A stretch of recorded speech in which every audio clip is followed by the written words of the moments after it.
وحلقة جديدة في سلسلتكم المفضلة ميرا تجارب.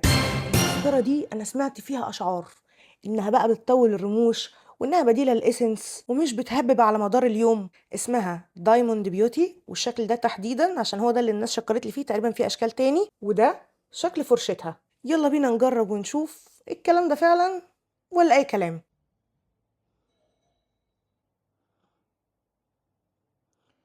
طيب هو ده كده شكلها من أول كوت، أحط تاني كوت ونشوف.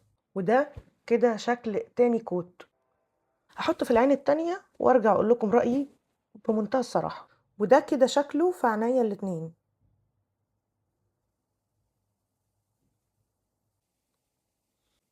بصراحة عجبتني خصوصا على سعرها. الماسكارا دي عاملة 120 جنيه، وبشوف في ناس كمان بتبيعها أقل، في حدود 85، في حدود 90، 95. تدي طول وكثافة حلوين، وفي نفس الوقت سوادها حلو.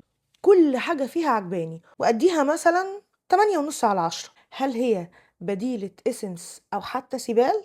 بصراحة لأ. هو في الفورمولا تحسوها فعلا قريبة شوية وخفيفة على العين، مش بتحسس العين ولا بتخليكي تدمعي، لكن برضو اسنس يعني مش هينفع ان احنا نقول بصراحة ان دي مقارنة بيها. ولكن اختيار حلو جدا جدا لو الميزانية بتاعتك لسه نونو.